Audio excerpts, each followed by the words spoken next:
बिस्मिल्लाहिर्रहमानिर्रहीम। अस्सलाम वालेकुम। I am Adish Ashraf and I am a clinical psychologist. और आज की जो वीडियो है वो स्टूडेंट्स की गाइडेंस के लिए है। ये वीडियो थोड़ी रिक्वेस्टेड भी है क्योंकि पूछा गया था कि जो याद करते हैं वो भूल जाता है, तो थोड़ा सा गाइड करें कि किस तरह से हम स्टडीज़ को बेटर बना सकते हैं, ज़्यादा देर तक मटेरियल को रिटेन रख सकते हैं। अच्छा, पहली बात तो ये है कि हर स्टूडेंट जो है वो डिफरेंट होता है। आप किसी स्टूडेंट को डिग्रेड नहीं कर सकते कि भाई इसको इतनी दफ़ा रिवाइज़ करके याद हो गई ये चीज़ और ये इतनी बार रिवाइज़ कर रहा है। तो ऐसा नहीं होता, हर बच्चे का अपना मेथड होता है। हो सकता है कि जो बच्चा बहुत जल्दी से करके एकदम से याद कर ले, उसको उतनी जल्दी भूल भी जाए, और जो आहिस्ता-आहिस्ता याद कर रहा है, स्लो एंड स्टडीली कर रहा है, वो ज़्यादा देर तक उसको रिटेन रख सके। तो बच्चों के बारे में जजमेंटल नहीं होना, हर बच्चा डिफरेंट होता है और हर बच्चे को देखना चाहिए कि कौन-सा उसका वे है स्टडी का। अपने वे को फाइंड आउट करें कि किस में आपकी परफॉर्मेंस जो है वो बहुत अच्छे से रही है और किस में आप पेपर्स में बेहतर परफॉर्म कर पाए हैं। तो यहाँ पे थोड़ी सी मैं आपको साइकोलॉजिकल टिप्स दूंगी कि हमारा माइंड किस तरह से चीज़ें एब्जॉर्ब करता है, किस तरह से उनको गेन करता है और किस तरह से ज़्यादा देर तक हम चीज़ों को माइंड में रिटेन रख सकते हैं। सबसे पहली बात ये आती है कि फ़र्स्ट रीडिंग बहुत इंपॉर्टेंट होती है, जिसको बच्चे इग्नोर कर देते हैं। फ़र्स्ट रीडिंग का मतलब एक पैराग्राफ है, आप उसको पहली बार पढ़ रहे हैं। बच्चे ना अक्सर उसको ध्यान से नहीं पढ़ते कि चलो दोबारा पढ़ना ही है, चलो दोबारा पढ़ना ही है, या उनका फोकस किसी और चीज़ पे होता है। तो बच्चे जो हैं वो फ़र्स्ट रीडिंग पे तवज्जो नहीं देते। लेकिन फ़र्स्ट रीडिंग जो है वो ऐसे कह लें कि मोस्ट इम्पॉर्टेंट पार्ट होता है आपका स्टडी का। क्योंकि क्या होता है, आप तो उसको कॉन्शियसली नहीं पढ़ रहे, लेकिन हमारा माइंड उसको अनकॉन्शियसली एब्जॉर्ब कर रहा है। और उससे क्या होता है कि आपके माइंड में वो चीज़ जब बैठ जाती है ना, तो उसको चेंज करना बड़ा मुश्किल होता है। हमारा माइंड जो फर्स्ट इन्फॉर्मेशन एब्जॉर्ब करता है ना, उसको चेंज करने में बड़ा टाइम भी लगता है और वो फिर उसमें गड़बड़ भी करता है। आपने देखा होगा, हमने कुरान पाक में या नमाज में जो चीज़ें जिस तरह से याद कर ली हैं ना, अक्सर हमारे मुंह से वही वर्ड निकलता है। यानी हमारा माइंड जो है ना, वो चेंजिंग को ज़रा इतनी जल्दी एक्सेप्ट नहीं करता। जब आप उसकी गलती निकालेंगे ना कि मैंने ये वर्ड चेंज करना है, तो आपको टाइम लगेगा।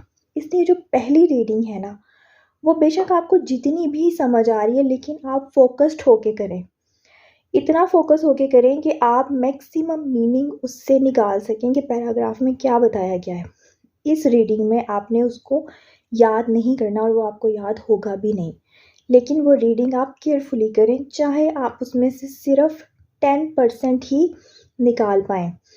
उससे ये होगा कि ठीक है, अगर आपको समझ नहीं ना आएगी, तो अगर आप सही चीज़ें उससे नहीं ले पाएंगे, तो आप गलत चीज़ें भी उसे एब्जॉर्ब नहीं करेंगे। ये एक बात हो गई कि फ़र्स्ट रीडिंग बहुत इम्पोर्टेंट होती है। दूसरी बात, कहते हैं कि अगर आप 3 से 4 बार एक चीज़ से गुजर जाए ना, तो आप इतने हो जाते हैं एक्सपर्ट कि आप उसमें से कुछ ना कुछ लिख पाते हैं। तो आपने क्या करना है कि आपने पहली रीडिंग दे ली, उसका मीनिंग समझ लिया, उसमें जो डिफ़िकल्ट वर्ड्स हैं उनको निकाल लें। उसके बाद सेकंड में आप उसका मीनिंग समझने की कोशिश करें कि पैराग्राफ में आपको क्या बताया गया है। ठीक है, उसके बाद आप उसको थर्ड रीडिंग में ये करें कि आप उसको मेमोराइज़ करने की कोशिश करें, पैराग्राफ को आप याद करने की कोशिश करें, और फोर्थ रीडिंग में आप उसकी रिवीजन करें। ये बहुत अच्छा मेथड है 4 रीडिंग्स के लिए। फिफ्थ में जब आपने, अगर आपके पास टाइम है और आपके पेपर्स दूर हैं, तो जो आपने फिफ्थ रीडिंग करनी है ना, वो आपने उसी टाइम पे नहीं करनी। हमारा जो माइंड होता है ना, वो थक जाता है, उसको रेस्ट बहुत ज़रूरी चाहिए होता है। जैसे आपने रात में पढ़ लिया, अब आप सो जाए, अगले दिन आप सुबह को उठ के उसको रिवाइज़ करें, और वो जो माइंड है वो दोबारा से वो चीज़ें वापस लेकर आएगा, उसमें दोबारा से करंट पास आउट होगा और वो चीज़ें जो हैं वो दिमाग की लेयर्स में बैठती चली जाएंगी। उसके बाद आपके पास जितना भी टाइम है, आप उसको रिवीजन देते रहें। लेकिन एक बात ज़रूर याद रखिएगा कि उसको बहुत ज़्यादा भी रिवाइज़ नहीं करना, क्योंकि ये भी गलत कॉन्सेप्शंस हैं कि भाई हम जितनी बार पढ़ेंगे उतना अच्छे से याद होगा। ऐसे नहीं होता। ये भी स्टूडेंट्स मिस्टेक करते हैं, रट्टे मारे होते हैं। क्या होता है, आपको वो चीज़ें भूलना शुरू हो जाती हैं, क्योंकि हमारा माइंड जो है ना, वो एक हद तक चीज़ों को एक्सेप्ट करता है, उनको रिवाइज़ करता है, उनको मेमोराइज़ रखता है।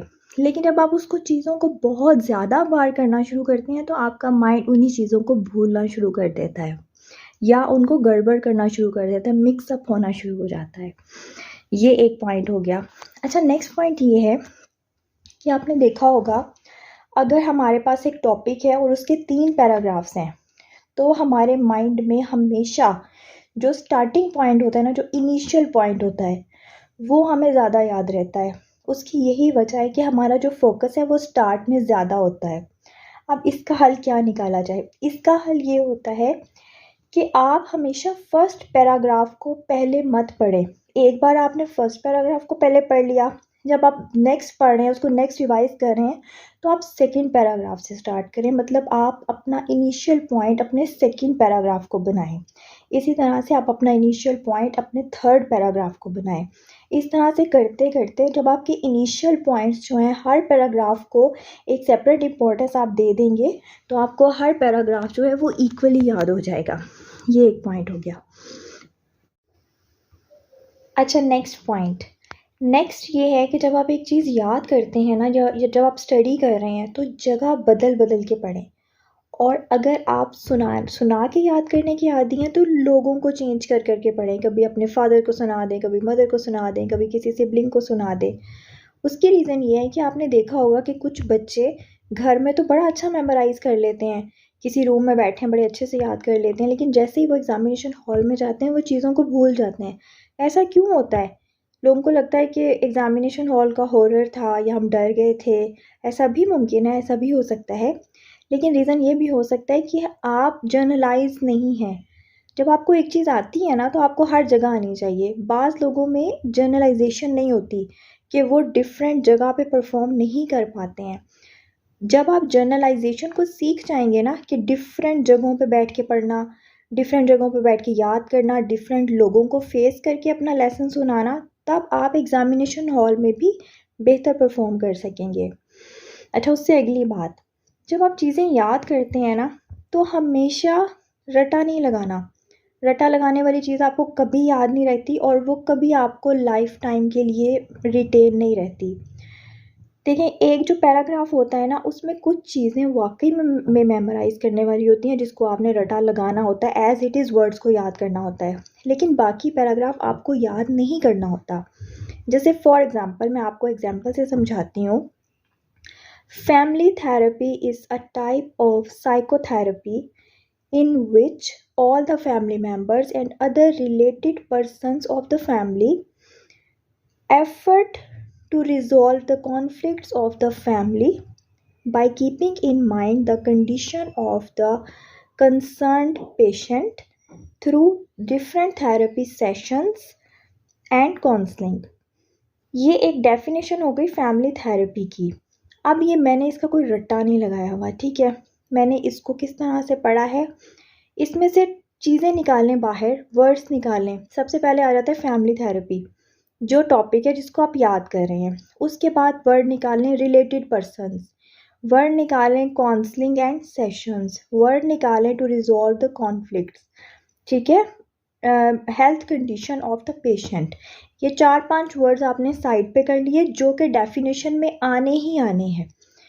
ये 4 वर्ड्स आपने कर लिए। अब आप क्या करें, वो जैसे हम एक ब्लॉक्स नहीं बनाते, चीज़ें जोड़ देते हैं एक दूसरे के साथ, अब आप इनको जोड़ दें। अब आप इनको जोड़ दें इस तरह से कि ये 4-5 वर्ड्स जो हैं, इनका एक मीनिंग बन जाए। तो ये होता है जब आप एक एक लफ्ज़ का रट्टा लगाते हैं ना। और यकीन करें, अगर आपको 4-5 वर्ड्स को मिलाना नहीं आ रहा ना, तो वो फील्ड ही आपका नहीं है। आप सॉरी टू से, but you have selected the wrong profession for you. जब आप उन चीज़ों को मिलाना सीख जाएंगे, मीन्स कि वो प्रोफेशन आपका है, आपको चीज़ों को मिलाना आता है। अब कुछ लोग कहेंगे कि ये इंग्लिश मैटर करती है, ये बिल्कुल ऐसे भी है कि लैंग्वेज भी मैटर करती है। लेकिन अगर लैंग्वेज भी मैटर करती है, अगर वो चीज़ है ही उस लैंग्वेज में जो कि आपको पढ़ाई जा रही है, और आपसे वो नहीं हो पा रहा, तो तब भी आप उस प्रोफेशन में कैसे ग्रो करेंगे? तो इन चीज़ों का भी ख्याल रखें। और ये बात है कि जो रिवीजन होती है ना, वो बड़ी इम्पोर्टेंट होती है। जब हम एक चीज़ याद करते हैं ना, तो वो हमारी शॉर्ट टर्म मेमोरी में आ जाती है। जब आप उनको रिवाइज़ करते हैं ना, तो वो हमारी लॉन्ग टर्म मेमोरी में चीज़ें चली जाती हैं। आपको याद होगा, जो बचपन में हमने ABC याद की थी, वो हमें आज तक नहीं भूली। उसकी क्या वजह है? क्योंकि वो हमारी लॉन्ग टर्म मेमोरी में जा चुकी है और वो इतनी जा चुकी है कि वो वहाँ से निकल ही नहीं रही है। जब आप चीज़ों को रिवाइज़ करते हैं तभी वो आपको रिटेन रहती हैं और बहुत अच्छे से रिटेन रहती हैं। अच्छा, अब आ जाती है अटेंशन स्पैन की बात। एक स्टूडेंट का जो अटेंशन स्पैन है ना, वो 20 मिनट से ज़्यादा नहीं होता। यानी आपको 20 मिनट बाद रेस्ट लेना है। अब लोग कहेंगे भाई 20 मिनट में क्या पढ़ा जाता है? 20 मिनट में बिल्कुल पढ़ा जाता है, लेकिन आपकी कंसंट्रेशन होनी चाहिए। जब आपकी कंसंट्रेशन इधर-उधर जाएगी ना, फिर आपके लिए 1 घंटा भी बहुत कम है। 20 मिनट्स का अटेंशन स्पैन है, 20 मिनट्स रखें, फिर रेस्ट लें। बेशक आप 5 मिनट्स का रेस्ट लें, उसमें आप मोबाइल यूज़ कर सकते हैं, उसमें आप पानी पी सकते हैं, उसमें आप वॉशरूम जा सकते हैं। मतलब 20 मिनट्स के बाद अपने आप को रेस्ट ज़रूर दें। थोड़ा लेटना चाहते हैं तो लेट जाएँ, थोड़ा जिस तरह से मर्ज़ी, थोड़ा वॉक करना चाहते हैं कर लें, लेकिन आप 20 मिनट्स के बाद रेस्ट लाज़मी लें। नेक्स्ट बात, अपने आप को थोड़ा-सा बाँध के पढ़ें कि मैंने इस घंटे में ये टॉपिक कवर करना है, लेकिन अपना टारगेट उतना ही रखें जितना अचीव हो जाए। क्योंकि जब टारगेट अचीव नहीं ना होता, फिर आप नेक्स्ट घंटे में भी डिमोटिवेट रहते हैं, फिर आपसे स्टडी उस तरह से नहीं होती। और एक बात और भी याद रखिएगा कि लोग कहते हैं इतना सारा याद किया था, उसमें इतना सा ही बचा है, तो ऐसे ही है। वो इतना सा बचाने के लिए ही हमने इतना सारा कोर्स याद करना है, क्योंकि ह्यूमन माइंड जो है ना, उसकी नेचर है कि जितना भी आप याद करेंगे ना, वो उसमें से कुछ ना कुछ स्किप ज़रूर कर देगा, कुछ ना कुछ आपके माइंड से रिमूव ज़रूर होगा। बेशक आप 1 पैराग्राफ भी याद करें ना, उसमें से भी कुछ स्किप हो जाएगा। अगर आप 3 पैराग्राफ्स याद करें, उसमें से आपको 1 या 2 याद रह जाएँगे। हमेशा याद रखें, हमने वो छोटे से चंक के लिए ही इतनी सारी मेहनत करनी है, और बस इतना ही ज़रूरी होता है कि आपके माइंड को इतना सा याद रह जाए। अच्छा, एक बहुत इम्पोर्टेंट बात, अगर आपका सिलेबस कम है ना, तो आप क्वालिटी पे फ़ोकस करें कि आपको अच्छे से आता हो। अगर आपका सिलेबस बहुत ज़्यादा है ना, तब आप क्वांटिटी पे फ़ोकस करें। अगर आपका सिलेबस बहुत ज़्यादा है ना, तो मैं आपको सिर्फ एक टिप दूँगी कि you should know something about everything. For example, आपके पास 40 टॉपिक्स हैं। अब 40 टॉपिक्स में आप क्वालिटी मेंटेन नहीं कर पा रहे हैं, तो उसमें आप क्वांटिटी को मेंटेन कर लें इस तरह से कि हर टॉपिक में से ना आपको थोड़ा-थोड़ा, थोड़ा-थोड़ा आता हो। हर टॉपिक के बारे में ना आपको थोड़ी हाउ नो हो कि अगर ये आ जाए तो इसमें मैंने लिखना क्या है, बस। किसी टॉपिक को स्किप ना करें, थोड़ा कर लें, अच्छे से ना करें, बस थोड़ा कर लें और उस चीज़ से गुज़रें ज़रूर एक दफ़ा में। सो आई होप कि ये जो वीडियो है ये स्टूडेंट्स के लिए बेनिफिशियल होगी और किसी ना किसी को कोई एक आधी टिप से फ़ायदा ज़रूर होगा। Thank you so much. अल्लाह हाफ़िज़।